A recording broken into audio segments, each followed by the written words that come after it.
इकडे लिहून द्या.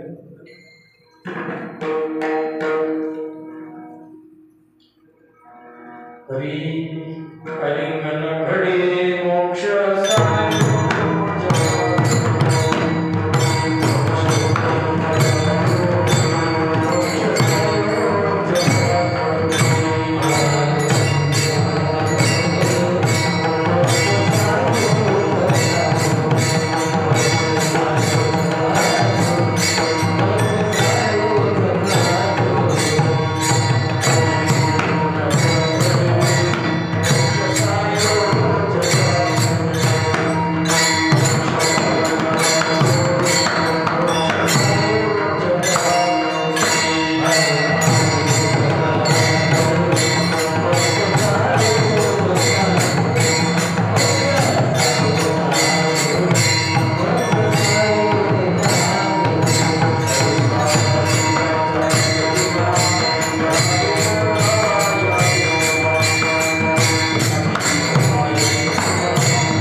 33 कोटी देव चामुंडा अष्टकोटी भैरव रे आरत्या गुरुवंड्या करती पुष्पांचा वर्षा बघून नारद तुंबर गायन ब्रह्मानंद करती गंधर्व वंदे चरण तेथे तुकयाचा बांधव अति बलवंता बाळाली सुलक्षणा गोंधळाऊ काय यादी करतात तुम्हाला याचे काय सांगतात 33 कोटी देव चामुंडा आता ज्ञानोबाने सांगितलं 33 प्रकारचे देव आहेत तुकोबा तेच सांगतात चामुंडा म्हणजे त्या 33 प्रकार देवाच्या बायका म्हणजे चामुंडा आणि 8 प्रकारचे भैरव शास्त्राने सांगितलेले आहेत अखंड भैरव ज्योती भैरव काल भैरव कपाल भैरव रुरु भैरव उकुम भैरव असे अनेक भैरव 8 प्रकारचे आहेत आणि त्याच्या पुढे जर मग आहे तर मग काय करतात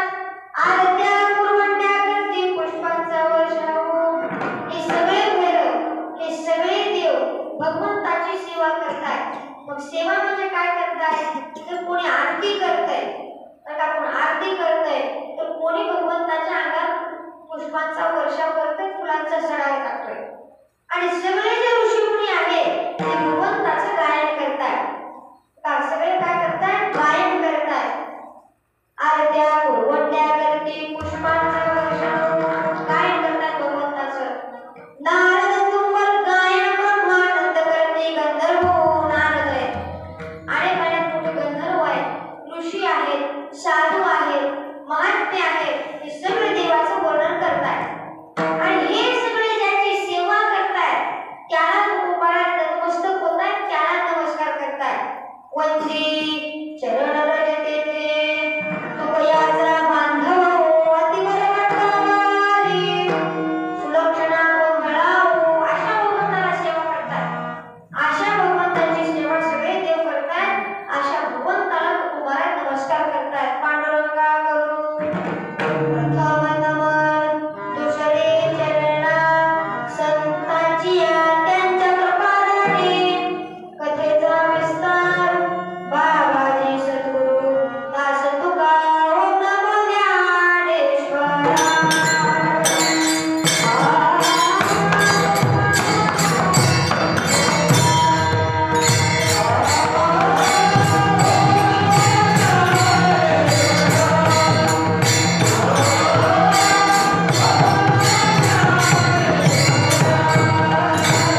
करुणी पावन नकळे साचार ब्रह्मादेवा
रूपामध्ये आपण पण आपण काय करू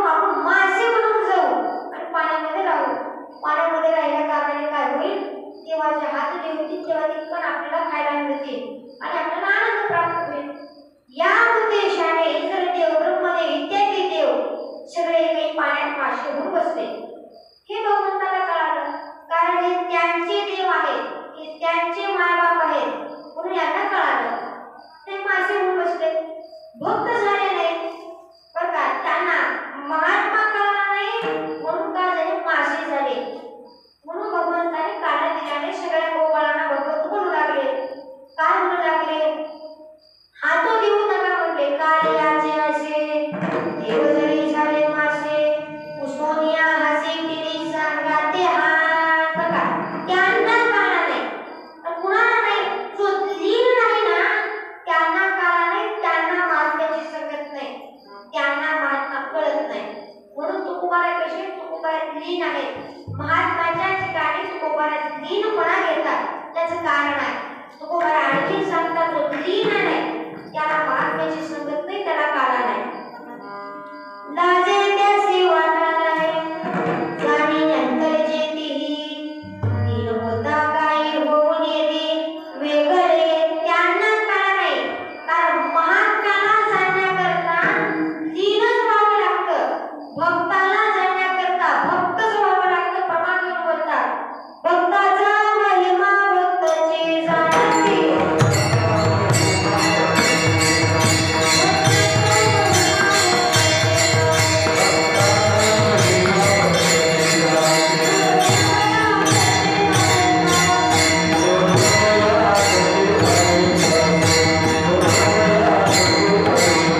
मोक्ष सायुज्यता जोडे ऐसा संतांचा महिमा झाली बोलायाची सीमा.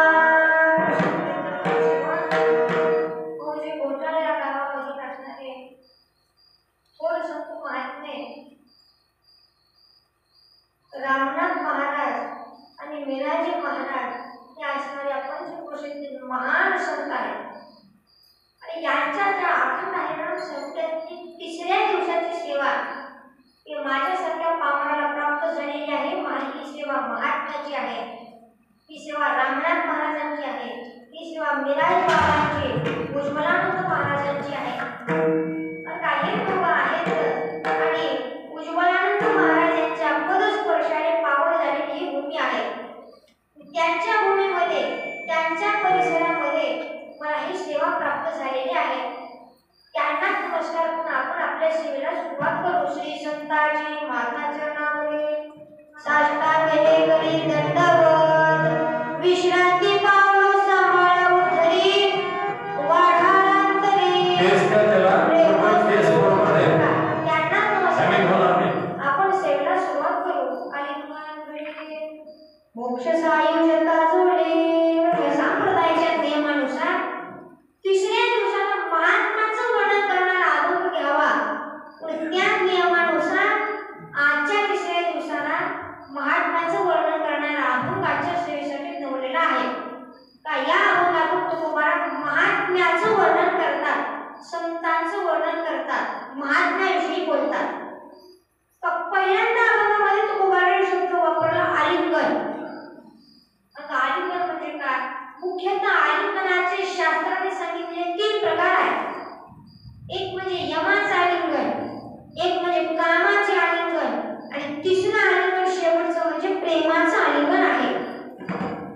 महात्म्याचं जे आलिंगन आहे आणि तुकोबारायांनी या अभंगामध्ये आलिंगनाविषयी बोलले ते प्रेमाचं आलिंगन आहे.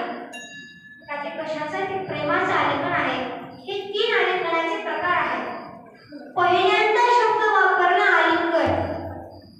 प्रश्न निर्माण होतो, आलिंगन घडावं का महात्म्याचं, का आपण स्वतःहून माणसाला आलिंगन करावं, घडावं का करावं, हा प्रश्न या ठिकाणी निर्माण होतो.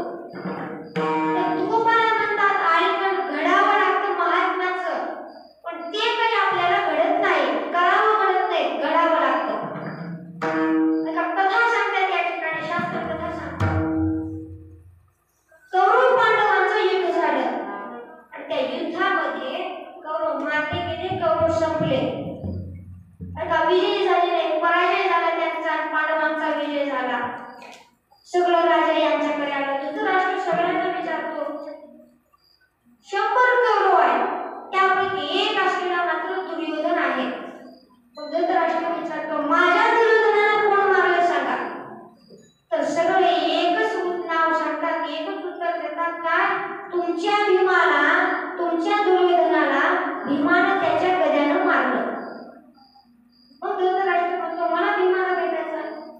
पत्र पाठवलं, संदेश पाठवला, भीम येण्याकरता तयार, रथात बसणार तेवढ्यात देवाने अडवलं. भीमा जायचं नाही, आज्ञा पळत बसले. लोखंडाचा पुतळा तयार केला भीमाचा. सेम असणारा भीम दिसू लागला, त्याला रथामध्ये ठेवलं. तो पुतळा धृतराष्ट्राच्या समोर उभा केला आणि उभा केल्यानंतर भीम साक्षात भीमच आहे का वाटू लागलं आणि धृतराष्ट्राने त्या भीमाच्या लोखंडी पुतळ्याला आलिंगन दिलं आणि आलिंगन दिल्याबरोबर त्या पुतळ्याचा चुरा झाला, माती झाली. काय झाला? चुरा झाला, माती झाली. तिथेच तर भीम असतं तर काय झालं असतं? तर काही नाही, भीमाचं आणि यमाचं आलिंगन, भीमाचं आणि यमाची गाठ पडली असती, दुसरं काही नाही.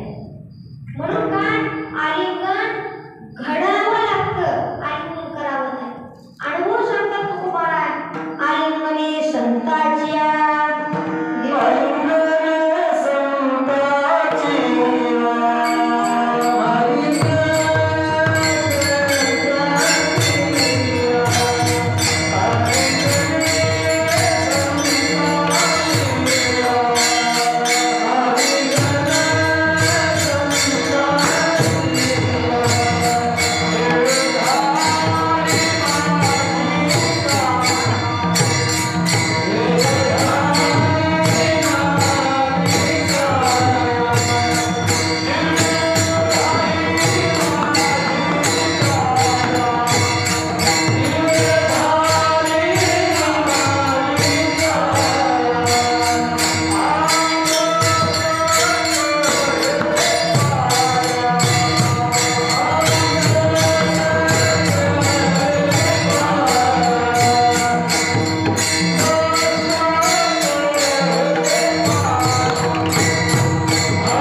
संतांच्या दिव्य झाले माझे काया मस्तक हे पाया वरी त्यांच्या ठेवीत बरका आजी फिटले माझे पुढे बहुता दिसाचे साकडे कोंडातले पुढे पलक बसावळे बरका स्पष्टपणे वर्णन करून बोलतात अनुभव सांगतो स्वतःचा अलीकडे संतांच्या महात्म्याच्या आलिंगनामध्ये माझी काया दिव्य झाली पण कधी झाली मस्तक हे पायावरी त्यांच्या ठेवीत त्यांच्या चरणावर नतमस्तक ठेवल्यानंतर नमस्कार केल्यानंतर मस्तक ठेवल्यानंतर मग काया माझी काया दिव्य झाली त्यावर स्वतःचा अनुभव सांगतात स्वतःचा अनुभव सांगतात संत भेटती आजी मास तिने मी झालो चतुर्भुज दोन्ही भुजा सुरसहज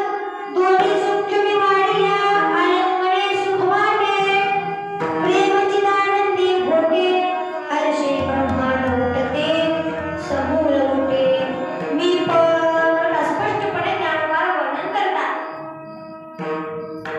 दोन्ही भुजा सुरसहज पण कधी झालं आलिंगने सुख वाटे त्यांच्या आलिंगनामध्ये सुख आहे प्रेम चिदानंदी घोटे हर्षे ब्रह्मांड उठते समूळ उठे मी पण त्यांच्या आलिंगनामध्ये प्रेमाची प्राप्ती आहे त्यांच्या आलिंगनामध्ये सुखाची प्राप्ती आहे त्यांच्या आलिंगनामध्ये प्रेम सुखाची प्राप्ती आहे बघा रामनाथ महाराजांच्या आलिंगनामध्ये काय आहे प्रेमाची प्राप्ती आहे त्यांच्या आलिंगनामध्ये माझी काया दिव्य झाली असं खूप स्पष्टपणे वर्णन करून बोलतात स्वतः अनुभव सांगतात कारण एक वेळ देव भेटेल प्रल्हादाला लहानपणीच देव भेटला ध्रुवाला 1-2 वर्षाचा असताना देव भेटला पण महात्मा भेटला का महात्म्याची भेट झाली का तर नाही झाली देव भेटला देव कृपा करेल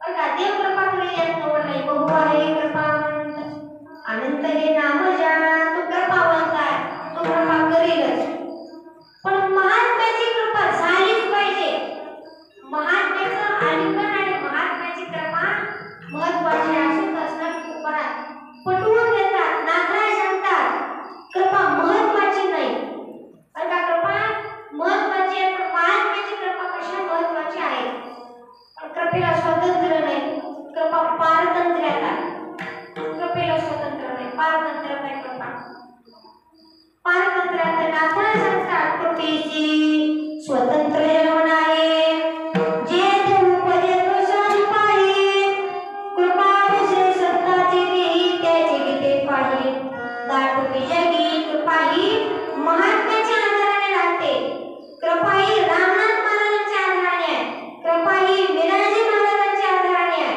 कृपा ही दादांच्या भुजबळानंद महाराजांच्या आधाराने कृपा राहते त्यांची सेवा महत्वाची आहे त्यांचं आलिंगन महत्वाचं आहे म्हणून त्यांचं आलिंगन काय आलिंगन घडावं लागतं असं असणार नाथराय सांगतात वर्णन करून बोलतात कृपेशी स्वतंत्र जन्म नाही ना जन्म नाही ना स्वतंत्र पारतंत्र्य आहे पण स्वतंत्र कुठे आहे कुणाजवळ आहे कृपा तर ती महात्म्याजवळ आहे म्हणून कसा आलिंगन घडे त्यांचं आलिंगन का घडावं लागतं त्यांचं आलिंगन महत्वाचा महात्मा बोलतो महात्मा आपल्यापेक्षा वेगळा महात्मा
त्याग झाला संगीचा महात्मा कसा महात्मा एका डबुबीमध्ये राहतो एका कुटीमध्ये राहतो त्याचं कारण असते महात्माला एकांत लागतो आता महात्माला कसा महात्माला एकांत लागतो फक्त त्यांना भेटण्याकरता आपण जातो या म्हटलं नाही आपण जातो त्यांच्याकडे पण त्यांना एकांतच लागतो महात्मा एकांतात राहतो त्याचं कारण काय मग एकांतात राहतो कारण काहीतरी प्रत्येक गोष्टीच्या मागे काही ना काही कारण आहे मग त्यांचंही काहीतरी कारण आहे काय कारण आहे महात्म्याने भोगाचा त्याग केला आता रामनाथ महाराजांनी भोगाचा त्याग केला मिराजी महाराजांनी भोगाचा त्याग केला म्हणून एकांतात आहे म्हणून एकांतात आहे संघाचा त्याग केला आपण भोगाची आसक्ती करतो काय करतो आसक्ती करतो जी दृष्टीला वस्तू दिसेल ती घ्यावीच वाटते भोगात इच्छा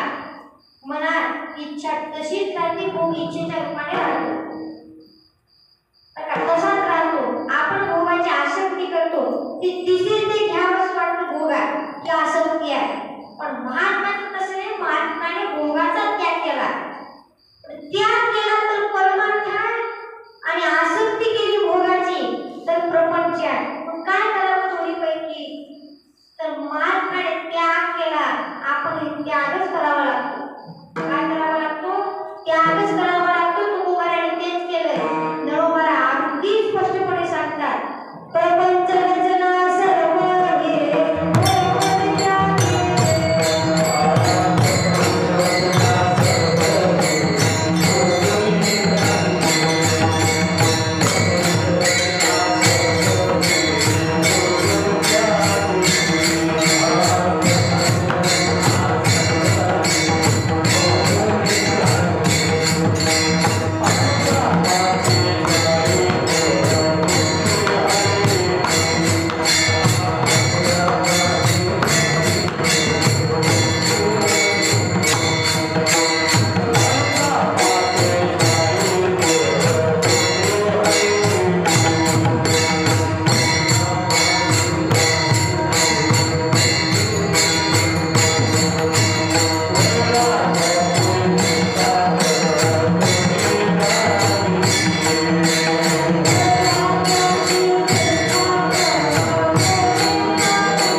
प्रपंच रचना सर्वही कोणी त्यागिनी अनुतापाची ज्वाळी होती हवी वैराग्याची निष्ठा कर्णपुरी गावी अंगावता गौरवी निज शांतीवरी जय जय आजी सद्गुरु तुकया दातारा तारक सकाळचा जीवलग सोयरा बघा काय सांगितलं देवबाळाने प्रपंचातील भोगाचा त्याग भोगाने केला महात्माने केला प्रपंचातील अहंते ममतेचा त्याग केला आणि काय केलं निज शांतीवरील शांतीचा अंगीकार तुकोबाराने केला शांतीचा अंगीकार रामदास महाराजांनी केलेला आहे बघा एवढा अधिकार असणारा महात्माचा एवढा शांतीचा अंगीकार त्यांनी केलेला आहे वैराग्याचा अंगीकार महात्माने केला बघा वैराग्याचा अंगीकार केला वैराग्य बोलायला सोपं आहे पण वैराग्य करण्यास खूप अवघड आहे बघा वैराग्य कशाला म्हणायचं वैराग्य म्हणजे काय कशाला म्हणायचं वैराग्य नाथराज सांगतात भागवतामध्ये वैराग्याकरता नाथरायाने भागवतामध्ये 42 वेळा दिलेली आहे त्यापैकी एक ओवी अशी आहे कुटुंब आहारा कारणे आकल्पित नमळे तरी कोणा न करणे आईशी स्थिती वर्तने ते जाणणे शुद्ध वैराग्य शुद्ध वैराग्य काय आहे शुद्ध वैराग्य एक वेळेस जेवायला नाही मिळालं बघा एक वेळेस जेवायला नाही मिळालं नाथराज सांगतात नाका मिळेना जेवायला पण भजन सोडू नका तुमचं असताना नित्यनेम सोडू नका हेच खरं शुद्ध वैराग्य आहे आईची स्थिती वर्तने ते जाणणे शुद्ध वैराग्य हे खरं शुद्ध वैराग्य आहे जेवायला नाही मिळालं जेवायला नाका मिळेना पण काय करा अरे भजन सोडू नकोस अशी त्याची स्थिती त्याचंच खरं शुद्ध वैराग्य हेच करा बघा नाथरायाने एवढं तर सांगितलंय नाथरायाच्या पुढे येऊन बोलतात काय सांगतात पाहुणिया झाडेवर पडून पाला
भेटते ते साधू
खाली गेला तर तो चंद्र दिसला, झालं चंद्रामृत. तेही प्राशन केलं, चंद्रामृत सुखी सेवेवे. आस्था जाता रे और काही कोणी तिकडे जाणार असते, पूर्वेकडून पश्चिमेकडे जाणार असते ना, त्याला धरता येईल. धरणं गेलं हेही शक्य आहे. हनुमंतराय धरायला गेले होते, हेही शक्य आहे.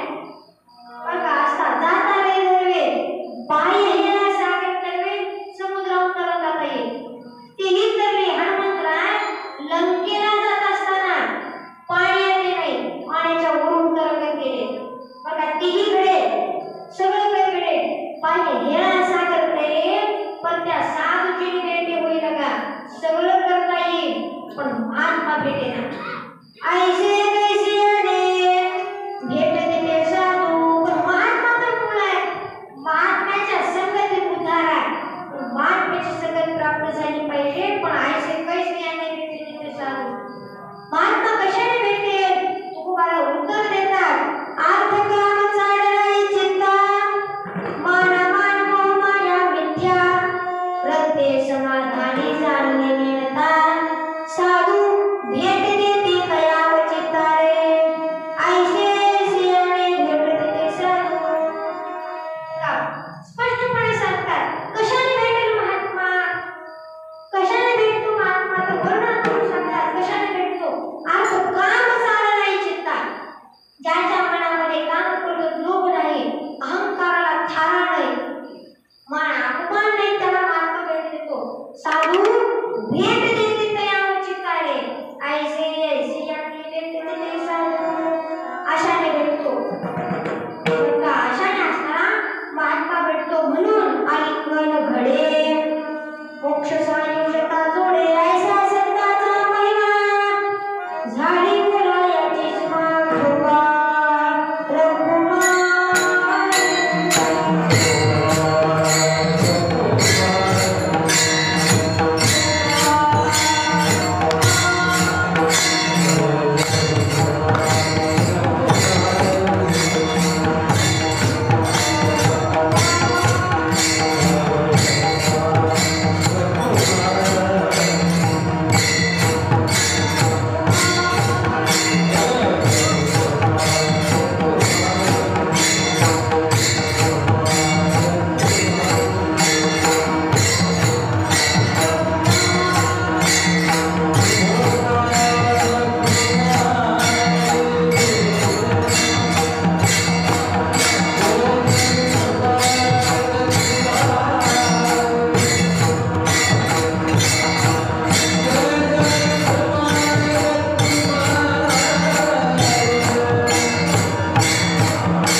संतांचा महिमा कसा असतो प्रश्न निर्माण पडला. गेले देवाकडे निरूपण करण्याकरता. देवा मला एक प्रश्न पडला. काय नारदा बोला म्हणते देवा? काही नाही. संत म्हणजे कोण? संतांचा महिमा कसा हे आम्हाला तेवढं सांगा असं म्हणाले. नंतर किंवा म्हणले नारदा एक ऐका. त्या जंगलामध्ये ना एक सरडा जन्मला. कांतात नुकता जन्मलेला. त्याला तुम्ही जाऊन विचारा. नारद गेले विचारलं. संतांचा महिमा, संत म्हणजे कोण? संतांचा महिमा कसा? सरडा जाग्यावर गेला. बोलत आले देवा सरडा गेला हो. आता काय करा नारदा? प्रश्नच निरूपण करायचं ना. त्या ठिकाणी पोपटाचं पिल्लू आहे. त्या पिल्ल्याला जाऊन विचारा. जीव विचारले संत म्हणजे कोण? संतांचा महिमा कसा? पोपट जाग्यावर गेलं. परत आले देवा पोपट मेला हो जाग्यावर. प्रश्नाचं निरूपण करायचं ना. ऐका आता तिथे गायीचं वासरू जन्मले. त्या वासराला जाऊन विचारा. बरं वासराला जाऊन विचारलं संत म्हणजे कोण? संतांचा महिमा कसा? वासरू जाग्यावर मेलं. तेव्हा वासरू गेलं हो. मग परत जाऊन विचारलं. मग परत म्हणले नारदा प्रश्नच येणार. आता निरूपण होतंय. काय करा? राजाचं पोरगं जन्मले. त्या राजाच्या पोराला जाऊन विचारा. का तिथं जाऊन विचारा. विचारा म्हटल्यानंतर मग नारदाने हात जोडले. देवा आमचा शेवट तिथंच होईल. कारण त्याचं जर पोरगं मेलं तर माझं मुलगं बाजूलाच होते तिथंच म्हणले. काय करा तुमची आमची काही सुखरूप राहू द्या. नाहीतर माझा त्याला उठवण्याचा खर्च तुम्हाला येईल देवा. काय करा एवढीच विनंती. नारद विश्वास आहे ना? आहे विश्वास. मग जा. नारद गेले. गेल्यानंतर मग तिथं जाऊन गेल्यानंतर मग पोरगं जन्मलेलं होतं. राजाने पूजा तीन केली नारदाची. पोराला बघण्याकरता गेले. हात फिरवला पोराच्या डोक्यावर. पोरं पाण्यात झोपलेलं होतं आणि नारदाला बघून पोरगं हसलं. संतांचा महिमा म्हणजे कसा असतो सांग बाबा. संत म्हणजे कोण? पोरगं बोलू लागलं नारदा तुम्हाला ज्यानं मारून आले त्याला. बरं मग देवाला आणण्याकरता गेले. देवाला आल्यानंतर मग विचारलं संत म्हणजे कोण? संतांचा महिमा कसा? नारदा आता ऐका. ते पहिल्या जन्मामध्ये कर्म अनुकूलाने काय सरडाला जन्माला आलो होतो. सरडा होतो ते तुम्ही भेटला आणि मला मोक्ष प्राप्त झाला. पोपटाचा घरी जन्माला. परत काय झालं? तुम्ही तिथंही भेटला का? तिथंही भेटला. मग काय झालं? आता उद्धार झाला. मोक्ष प्राप्त झाला. म्हणून मला गायीचं वासरू भेटलं. गायीचा जन्म मिळाला. बरं तिथं तुम्ही भेटला. परत मोक्ष प्राप्त झाला आणि राजाच्या घरी आता सुखाने राहू शकतो. आणि एवढंच नाही तुमच्यामुळे भगवंताची संगत घडली. हा संतांचा महिमा. कसा? हा संतांचा महिमा. आणि परत जेव्हा मला मोक्ष प्राप्त झाला हे समजत नाही. असं त्या पोरानं नारदाला सांगितलं. नारदाच्या प्रश्नाचं निरूपण झालं. का या ठिकाणी नारद स्वतःचा अनुभव सांगतात. याच्यातून कळतं महात्मा भेटला की मोक्षात. महात्म्याच्या संगतीत मोक्षात नव्हे. स्वतः महात्मा मोक्षात. साधू म्हणजे मोक्षात. नामदेव सांगतात त्यांचा. एक वेळेस देव कृपा करील. देवाच्या संगतीत मोक्षात नवल नाही. पण महात्म्याच्या संगतीत तर मोक्ष आहेच. तवांतरिक्ष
तरतरून जायतो. धन्य धन्य वृक्षाच्या आल्या वृक्षाचा तू धन्य आहेस, माऊली जवळ आहेस. धन्य धन्य सिद्धेश्वर स्नान बरं का, सिद्धेश्वराला धन्यता देतात. तुम्ही धन्य आहात, तुमच्या बाजूला ज्ञानोबा आहे. धन्य आहात तुम्ही, धन्यता देतात. ज्ञानदेवा समाधान धन्य अलंकापुरी बघा ते गाव धन्य आहे. बघा ते गाव धन्य का ज्ञानोबा त्या ठिकाणी आहे. ही असणारा हा असणारा मार्गाच्या संघटित मोक्ष आहे. कसा आहे तर किती महाराजांच्या दर्शनाने भक्त तरले जातात. दादांच्या दर्शनामध्ये भक्त तरले जातात. बघा रामनाथ महाराजांच्या दर्शनामध्ये भक्त तरले जातात.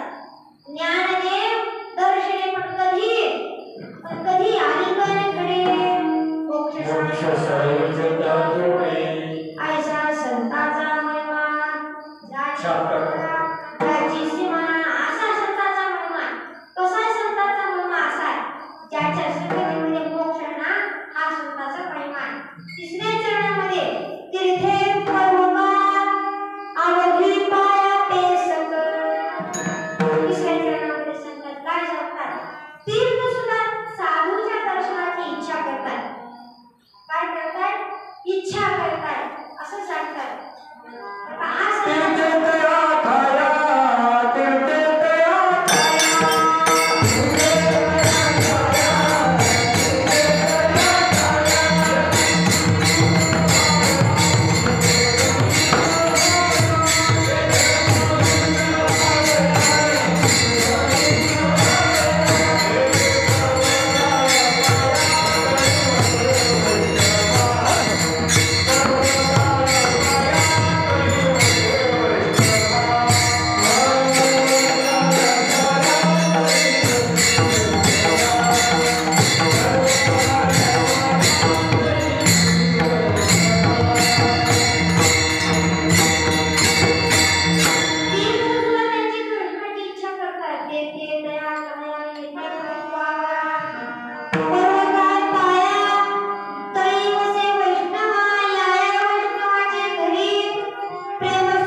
स्नान केलिया गंगा पवित्र करी सकळ जगा. ते गंगाही निष्पाप भंगा तुमच्या चरण संगा वंचिता.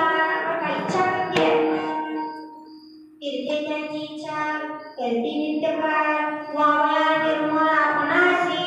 बघा निर्मळ होण्या करता परत एकदा का सगळ्यांचे दोष मुक्त करण्याकरता निर्मळ होण्याकरता नित्यकाळ त्यांची इच्छा आहे. म्हणून तीर्थे पर्वतावरी पाया पेसक. कुंडलिकराय त्यांचा स्वतःचा अनुभव सांगतात. तीर्थांविषयी अनुभव सांगतात. काय अनुभव त्यांचा कथेतून वर्णन करून सांगतात. कुंडलिकराय आई वडिलांना त्यांच्या काशीला निघालेले होते. तेव्हा काय आई वडिलांची सेवा कुंडलिकराय करत होते. सगळं काही त्यांच्या पत्नीचंच ऐकायचे. तू कसं निघाली पती कुंडलिकराय त्यांच्या पत्नी निघाल्या. आई वडील जाऊ म्हणून दोघं मागे मागे निघाले आणि एका ऋषींच्या आश्रमामध्ये त्यांचा मुक्काम पडला. रात्रीच्या वेळेला मुक्त असणाऱ्या 4-5 स्त्रिया त्यांच्या त्या दालनामध्ये गेल्या. सगळे काही साफसफाई करू लागली आश्रमाची.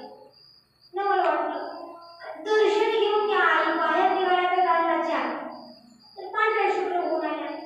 राहुलच नाही कुंडलिकरायला जाऊन विचारलं, तुम्ही कोण? सगळ्या म्हणून लागल्या त्या बायका, तुम्हाला काय करायचं त्याच्याबरोबर? कुंडलिकराय बोलले, मला राहुल म्हणून विचारतोय. आता मग सगळे नाव सांगले. मी गंगा, यमुना, कृष्णा, सरस्वती अशी नद्याची नाव सांगले. तुम्ही नक्की कोण? आम्ही तीर्थ. आम्ही कोणात आम्ही नदी आहोत. बर तुम्ही इकडे का जाता काय? मग बोलू लागले, तुमच्यासारखे लोक आमच्यामध्ये तुझं पाप आमच्यामध्ये येतं, आम्ही काळे बोलतो, आमच्यामध्ये दोष राहतात आणि ते दोषांचं नष्ट करण्याकरता अशा साधूंची दर्शनाची इच्छा करतो आणि इच्छा झाल्यानंतर तो महात्मा पूर्ण करतो आणि परत एकदा काढतो, पाप मुक्त होतो.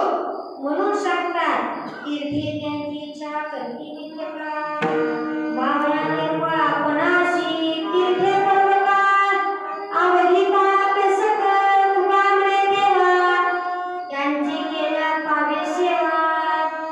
काय अशा महात्म्याची सेवा केली तरी देवाची सेवा, ती रामनाथ महाराजांची सेवा, अशा महात्म्याची सेवा केली तर देवाला आनंद होतो. तुका म्हणे संत सेवा हेची देवा, उद्धव